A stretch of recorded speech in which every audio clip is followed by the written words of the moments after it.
الحمد لله رب العالمين والصلاة والسلام على سيد الأنبياء والمرسلين أما بعد فأعوذ بالله من الشيطان الرجيم بسم الله الرحمن الرحيم السلام عليكم ورحمة الله وبركاته۔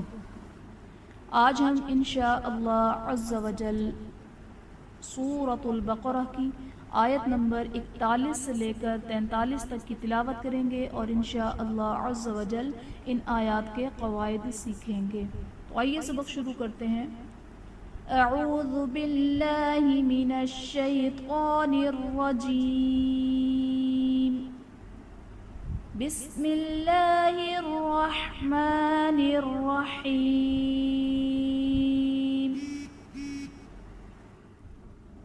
وآمنوا بما أنزلت مصدقا لما معكم ولا تكونوا بما أنزلت میں الف سے پہلے زبر ہے، الف مدہ کا قاعدہ، اور حرف مدہ کے بعد حمزہ دوسرے کلمے میں ہے تو یہاں پر مد منفصل کا قاعدہ ہوگا۔ انزلت میں نون ساکن کے بعد حروف اخفا میں سے زا ہے تو یہاں پر اخفا کا قاعدہ ہوگا، یعنی نون ساکن میں ہم غنہ کر کے پڑھیں گے۔ مصدقا لما میں صاد اور قاف حرف مستعلیہ ہیں، انہیں پر کر کے پڑھیں گے۔ دال حرف قلقلہ مشدد ہے تو یہاں پر قلقلہ خوب جماؤں کے ساتھ ادا کریں گے۔ مصدقا لما، قاف پر دو زبر کی تنوین، تنوین کے بعد حروف جرملون میں سے لام ہے تو یہاں پر ادغام بلا غنہ کا قاعدہ ہوگا، یعنی تنوین میں ہم غنہ نہیں کریں گے۔ معکم ولا تکونوا میں میم ساکن کے بعد حرف با اور میم کے علاوہ واو ہے تو یہاں پر اظہار شفوی کا قاعدہ ہوگا، یعنی میم ساکن میں ہم غنہ نہیں کریں گے۔ ولا تكونوا أول كافر به ولا تشتروا بآياتي ثمنا قليلا وإياي فاتقون۔ کافر به میں را کے نیچے دو زیر کی تنوین، تنوین کے بعد حرف با تو تنوین کو ہم میم سے بدل کر اخفا کریں گے، یعنی یہاں پر غنہ کر کے پڑھیں گے، اقلاب کا قاعدہ ہوگا۔ ثمنا قلیلا میں نون پر دو زبر کی تنوین، تنوین کے بعد حروف اخفا میں سے قاف ہے تو یہاں پر اخفا کا قاعدہ ہوگا، یعنی تنوین میں ہم غنہ کر کے پڑھیں گے۔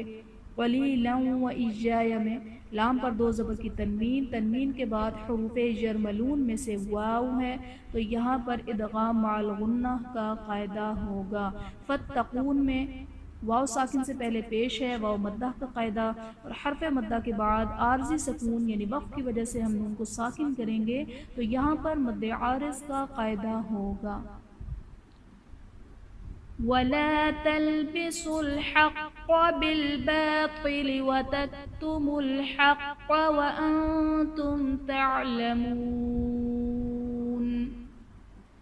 حق میں قاف حرف قلقلہ مشدد ہے تو یہاں پر قلقلہ خوب جماؤں کے ساتھ ادا کریں گے۔ بالباطل میں قا حرف مستعلیہ ہے، پر پڑھا جائے گا۔ وَتَكْتُمُوا الْحَقَّ میں قاف حرف قلقلہ مشدد ہے، یہاں پر قلقلہ خوب جماؤں کے ساتھ ادا کریں گے۔ وَأَنْتُم میں نون ساکن کے بعد حروف اخفا میں سے تا ہے تو یہاں پر اخفا کا قاعدہ ہوگا، یعنی نون ساکن میں ہم غنہ کر کے پڑھیں گے۔ وَأَنْتُمْ تَعْلَمُونَ میں میم ساکن کے بعد حرف با اور میم کے علاوہ تا ہے تو یہاں پر اظہار شفوی کا قاعدہ ہوگا، میم ساکن میں ہم غنہ نہیں کریں گے۔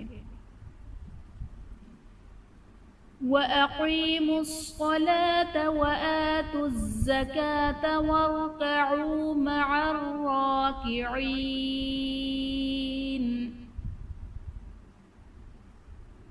وَارْكَعُوا میں را ساکن سے پہلے حرف پر زبر ہے، را کو پر پڑھا جائے گا۔ مع الراکعین میں را پر کھڑا زبر ہے جو کہ الف مدہ کا قاعدہ ہوگا، الف مدہ کے قائم مقام ہے تو یہاں پر الف مدہ کا قاعدہ ہوگا۔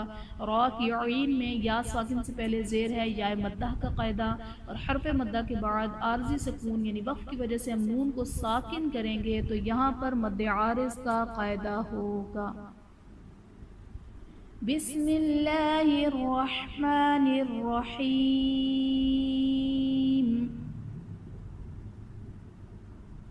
وآمنوا بما أنزلت مصدقا لما معكم ولا تكونوا أول كافر به ولا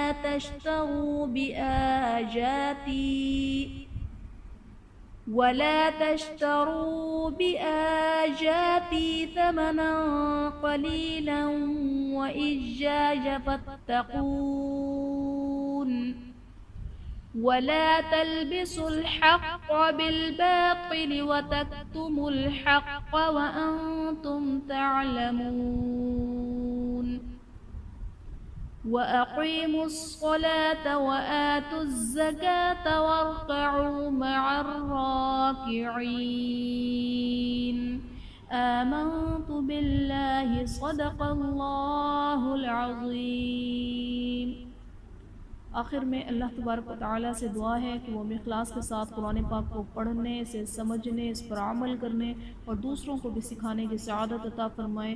آمین آمین یا رب العالمین بجاہ النبی الامین وصلی اللہ تعالی علیہ وسلم۔ السلام علیکم ورحمۃ اللہ وبرکاتہ۔